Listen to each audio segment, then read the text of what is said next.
They just went through the Afghanistan total disaster for no reason په whatsoever. تیرو څلورو ورځو کې ډونالډ ټرمپ نږدې 3 ځلې د بګرام هوایي اډې بیرته نیولو په اړه څرګندونې کړې دي. لومړی یې د پنجشنبې په ورځ وویل چې امریکا هڅه کوي ترڅو د پوځي اډې بیرته ترلاسه کړي، خو وړمه شپه یې ژبه څه ناڅه تیزه او تونده وه. ده وویل که چیرې افغانستان د بګرام اډه ورنه کړي ناوړه پیښې به رامنځته شي. اوس مهال موږ له افغانستان سره د خبرو په حال کې یو.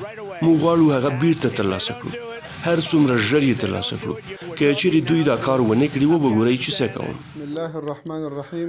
افغان حکومت د څرګندونو ته په غبرګون کې ویلي دي چې امریکا باید د دوحې په هوکړلیک کې خپلو ژمنو ته ژمنه پاتې شي. حکومت همدارنګه یو ځل بیا ټینګار کړی چې کابل د دوه اړخیزو اړیکو له مخې د نړۍ له ټولو هیوادونو سره د مثبتو اړیکو غوښتونکی دی، خو د افغانستان خپلواکي او ارضي تمامیت بیا د حکومت لپاره له هر څه ډیر مهم دی. د یادولو ده چې د دوحې په هوکړلیک کې امریکا ژمنه کړې چې د افغانستان ځمکنۍ بشپړتیا او سیاسي خپلواکۍ پر ضد له ځواک او ګواښ څخه کار نه اخلي او نه به په کورنیو چارو کې لاسوهنه کوي.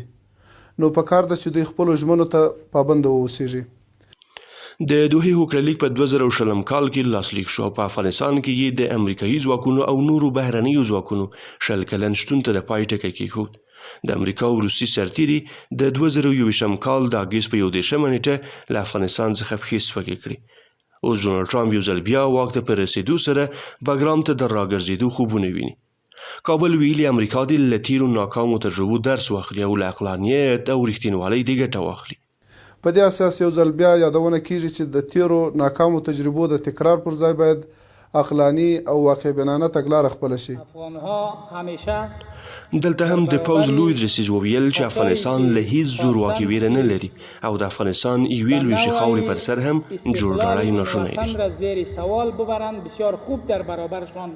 دا په داسې حال کې دی چې د افغان سولې لپاره د امریکا پخواني ځانګړي استازي زلمي خلیلزاد د بګرام اډې په اړه وروستیو ګنګوسو ته په غبرګون کې ویلي چې موخه دا نه ده چې امریکا د بګرام اډې نیسي.